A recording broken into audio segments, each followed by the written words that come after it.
Hello all, welcome to my YouTube channel. So first of all thank you आप सबको पहले वाला video देखने के लिए।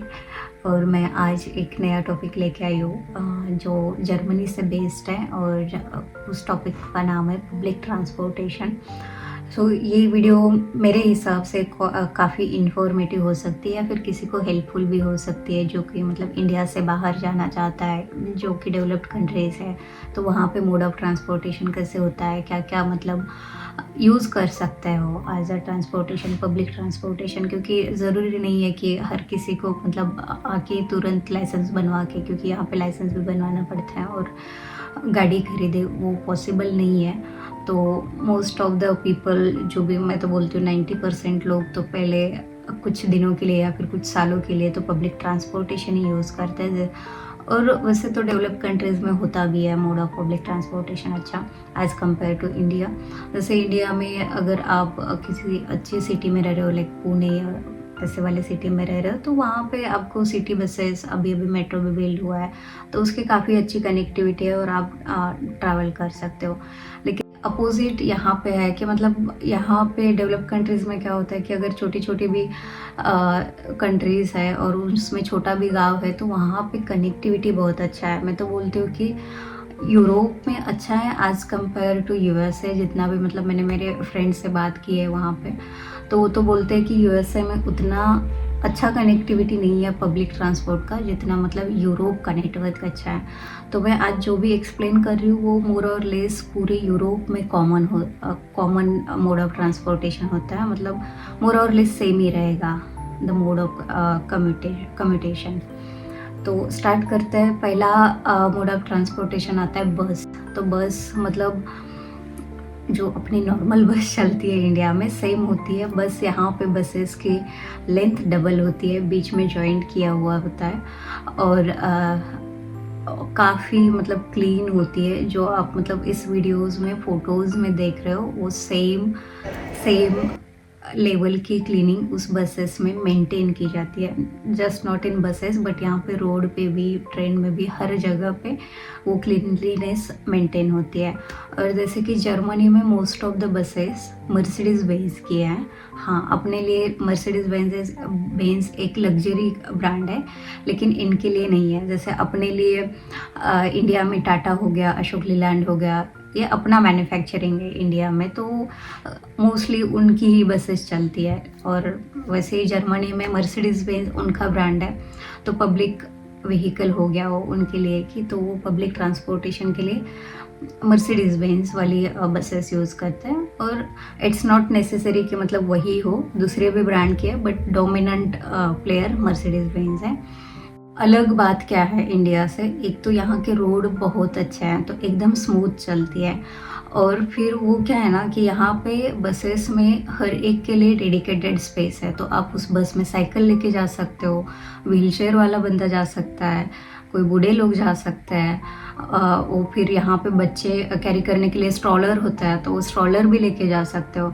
और जब वो प्लेटफॉर्म आता है तो जैसे मतलब बस का और बस ऐसे ऊपर होती है और प्लेटफॉर्म नीचे होता है, तो इसमें हाइट एडजस्टमेंट वाला भी फैसिलिटी है उस बस में। तो वो बस अगर कोई मतलब व्हीलचेयर वाला बंदा या फिर स्ट्रॉलर लेके आ रहा है तो वो बस उसकी जो भी प्लेटफॉर्म वाला साइज़ हो वो इक्वल टू प्लेटफॉर्म कर देती है और वो स्मूथली वो स्लाइड करके वो बस के अंदर जाते हैं और उठते हैं।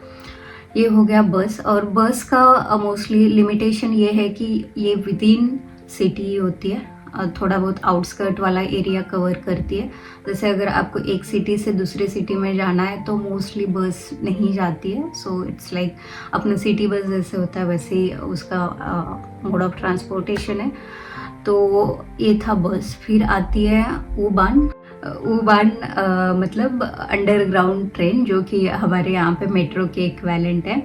तो जर्मन में ट्रेन को बान बोलते हैं, तो इट्स लाइक अंडरग्राउंड ट्रेन मतलब U-Bahn। So it's like U-Bahn बोलते हैं यहाँ पे।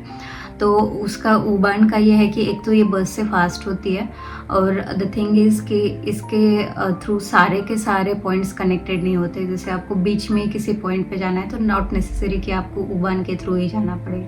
या फिर वो पॉइंट आपको उबान के थ्रू ही मिले, तो आपको चेंज करना पड़ेगा या फिर बस लेनी पड़ेगी उस केस में।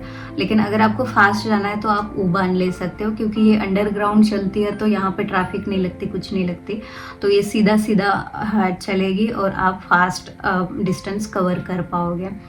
और उबान का भी सेम है कि आप इसमें साइकिल वगैरह लेके जा सकते हो, तो यहाँ पे ये बहुत बढ़िया बात है कि मतलब आप साइकिल वगैरह, ऐसा नहीं है कि आप बस में कैरी नहीं कर सकते, मेट्रो में कैरी नहीं कर सकते, ऐसा कुछ भी नहीं है। आप हर जगह साइकिल कैरी कर सकते हो और वहाँ पे स्पेसिफिक सेक्शंस बनाए हुए हैं कि जो भी मतलब बंदा साइकिल लेके जा रहा है वो उसके लिए रुकने के लिए, साइकिल रखने के लिए, साइकिल का स्टैंड लगाने के लिए या फिर उसको लॉक लगाने के लिए सारी जगह बनी हुई है। उबान के बाद आता है ट्राम।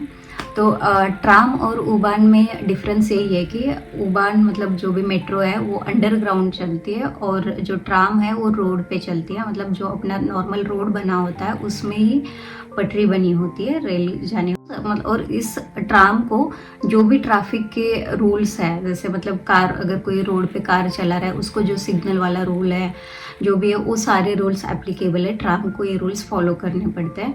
जैसे कि मेट्रो को नहीं करना पड़ता है क्योंकि वो तो अंडरग्राउंड चलती रहती है तो वहाँ पे सिग्नल वगैरह कुछ लगता नहीं है, लेकिन ट्राम रोड पे चलती है तो इसको सारे सिग्नल फॉलो करने पड़ते हैं।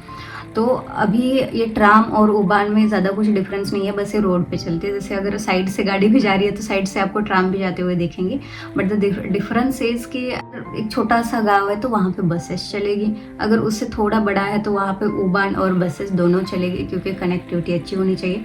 और थोड़ा आपका मतलब मेट्रो सिटी काइंड ऑफ है तो वहाँ पे आपका ट्राम भी चलेगा, वहाँ पे उबान भी चलेगा, वहाँ पे बसेस भी चलेगी।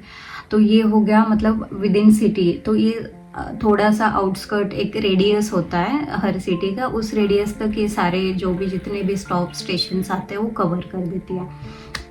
उसके बाद आता है mode of transportation is yes बान। तो यस बान मतलब यस स्टैंड्स फॉर स्टार्ट वाहन, तो मतलब सिटी वाहन बोलते हैं, सिटी रेलवे काइंड ऑफ। तो ये क्या करता है ना कि जो अपने जिस सिटी से आप निकल रहे हो या फिर जिस सिटी में भी आप जा रहे हो तो हर एक सिटी के मेन स्टॉप्स कवर करता है।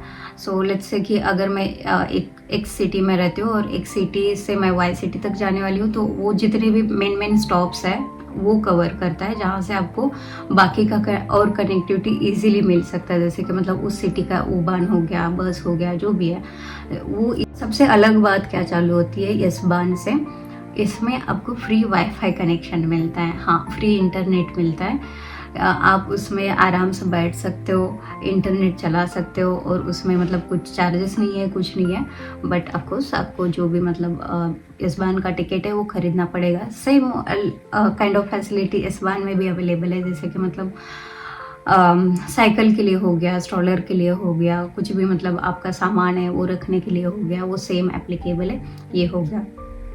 फिर आता है इनका RE जो कि होता है रीजनल एक्सप्रेस। सो इसका मतलब जर्मन में रीजनल ही बोलता है, बट उसका प्रोनाउंसिएशन अलग है थोड़ा सा। तो रीजनल एक्सप्रेस में क्या होता है कि ये हर एक स्टेट मतलब पूरा स्टेट कवर करती है ये ट्रेन। तो जैसे मतलब जर्मनी में भी अभी 16 स्टेट हैं, तो हर एक स्टेट का अपना अपना रीजनल ट्रेन है। तो वही है कि जैसे अभी मैं NRW में रहती हूँ, नॉर्थ रीने वेस्टफालिया, तो उसका एक अलग रीजनल वाहन है, तो वो पूरे स्टेट में मतलब हर एक अलग अलग नंबर का होता है, तो पूरे स्टेट में वो पूरा एंड टू एंड पॉइंट अगर आपको जाना है स्टेट में तो आप एक ये कर सकते हो, और वो दूसरे स्टेट के भी मतलब मेन स्टेशन को आपको छोड़ सकते हैं और उस स्टेट से आप मतलब दूसरे स्टेट का जो भी RE वाला रीजनल बान वाला ट्रेन है वो आप ले सकते हो।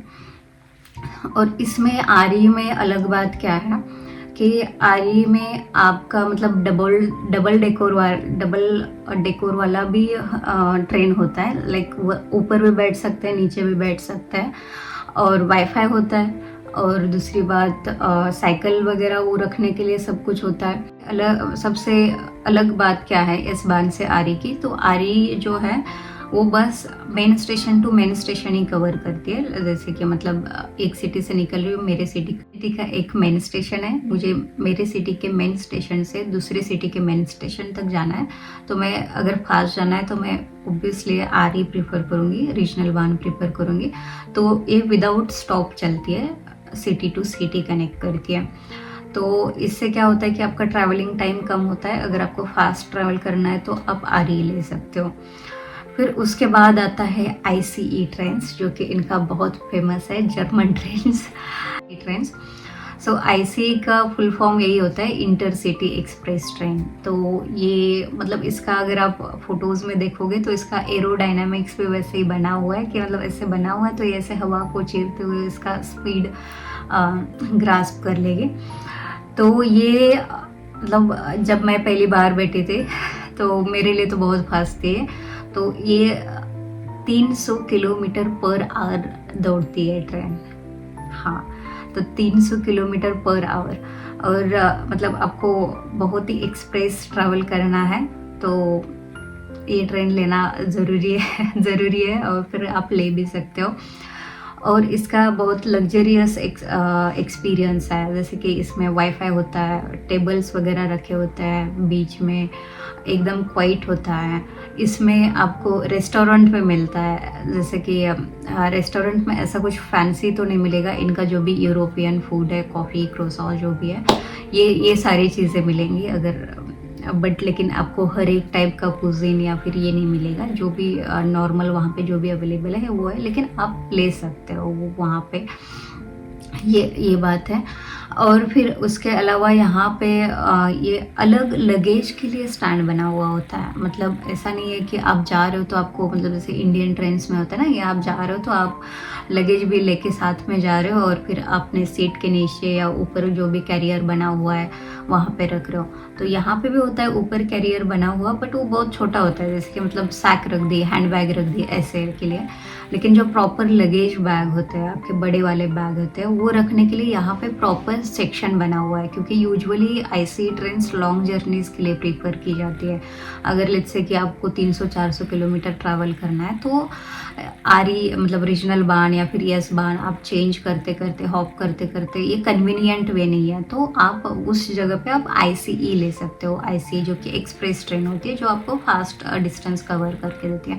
तो ऑब्वियस है, तो आपका लगेज भी ज़्यादा रहेगा डेफिनेटली। आप कहीं से आ रहे होते हो, कहीं से लॉन्ग स्टे के लिए जा रहे होते हो, तो लगेज होता है। तो वो लगेज रखने के लिए स्पेसिफिक जगह है, आप वहाँ पे रख सकते हो और जा सकते हो। और हाँ, अगर रख के मतलब आपको ऐसे कि मतलब हाँ यार देखते रहना पड़ेगा, ऐसा नहीं है। यहाँ पे कोई किसी का लगेज नहीं उठाता। आपका लगेज जब तक आप नहीं उतरोगे वहाँ पे रखा रहेगा और आपको ही लेके उतरना पड़ेगा। अगर लेट्स से कि मतलब आप भूल जाते हो लगेज रख के, तो उनका लॉस्ट एंड फाउंड डिपार्टमेंट भी है, तो आप वहाँ पे जाके कंप्लेन कर सकते हो। आप मतलब बता सकते हो कि मेरा लगेज ऐसा ऐसा था, वैसा वैसा था। तो वो आपको मतलब वही सब आइडेंटिफाई करके, इंश्योर करके वो हैंड ओवर भी कर देते हैं। लेकिन यहाँ पे चोरी वगैरह कोई नहीं कर लेता या फिर कोई किसी का बैग उठा के नहीं लेके जाता। अगर बाय मिस्टेक हो गया, सेम है, तो वो अलग बात है, लेकिन ऐसे पर्पसफुली इंटेंशनली कोई लेके नहीं जाता।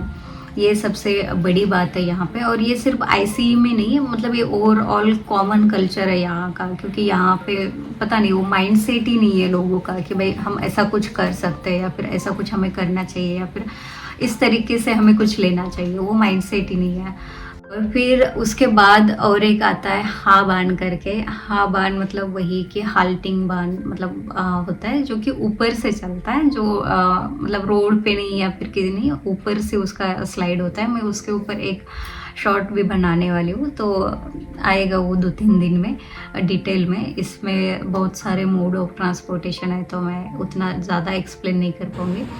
लेकिन ये हाबान जो है मतलब उतनी कॉमन नहीं है जितनी कि मैंने बाकी सारी मोड ऑफ ट्रांसपोर्टेशन मैंने बताई, उतनी कॉमन नहीं है। तो ये मतलब स्पेसिफिक सिटीज़ में है और स्पेसिफिक बाकी का मोड ऑफ ट्रांसपोर्टेशन नहीं है। ऑफकोर्स बाकी का भी ट्रांसपोर्टेशन उसमें इंक्लूडेड है। और उसके बाद एक लास्ट मोड ऑफ ट्रांसपोर्टेशन यहाँ पे है, जहाँ पे मतलब जिस सिटी में बहुत सारे कैनल्स होते हैं तो वहाँ पे फेरी चलती है। फेरी मतलब अपना जो जहाज होता है छोटा वाला, तो वहाँ पे चलती है। जैसे कि हम्बुर्ग में मतलब अगर आपको जाना है, ऑफकोर्स बसेस, ट्रेन ये भी है, बट उसके अलावा फेरी भी है वहाँ पे। तो ये भी मतलब बहुत काफ़ी अच्छा मोड ऑफ ट्रांसपोर्टेशन मुझे लगा। और यहाँ से कैसा है ना कि मतलब आप नदी के इस किनारे हो, आपको उस किनारे जाना है, मतलब कैनल है बीच में बड़ा वाला, जाना है। एंड देन कि मतलब अगर आप बस या ट्रेन ले रहे हो तो आपको ऐसे पूरा घूम के जाना पड़ेगा रोड कवर। तो उससे अच्छा बेटर है कि बीच में आपकी एक फेरी जा रही है, आप वीडियोज़ में फ़ोटोज़ में वो देख सकते हो कि मतलब बहुत ये है। बट वही है, उसका डिसएडवांटेज में वही है कि अगर आप समर में हो तो आपको अच्छा लगेगा, आपको पानी है साइड में, है ना, धूप चल रही है, आप ऊपर हो, बैठे हो और चल रहे हो। लेकिन अगर वही बात अगर विंटर में आती है तो विंटर में ऑलरेडी ठंड होती है और उसके बाद पानी में से जाना it would be like difficult, और बहुत ज़्यादा ठंड लगेगी, ऑलरेडी मतलब बर्फ़ गिर रही है और आपको वो मोड ऑफ ट्रांसपोर्टेशन लेना पड़ रहा है, तो वो थोड़ा ज़्यादा डिफ़िकल्ट रहेगा। लेकिन वही है, अगर आपको वो नहीं चाहिए तो आप थोड़ा टाइम निकालो, अपना टाइम एडजस्ट करो और आप बस या ट्रेन से भी ट्रैवल कर सकते हो। तो ये सारी थी मोड ऑफ ट्रांसपोर्टेशन जो कि गवर्नमेंट ओरिएंटेड है, इसमें प्राइवेट कुछ भी इंक्लूडेड नहीं है। जैसे प्राइवेट इनकी ट्रेन्स भी है, बसेस भी है। और फिर अगर आपको ये वीडियो अच्छा लगा हो तो प्लीज़ लाइक कीजिए, शेयर कीजिए, कमेंट कीजिए एंड प्लीज़ मेरा यूट्यूब चैनल ग्रो कीजिए। और अब मिलते हैं अगले वीडियो में। Thank you for watching it.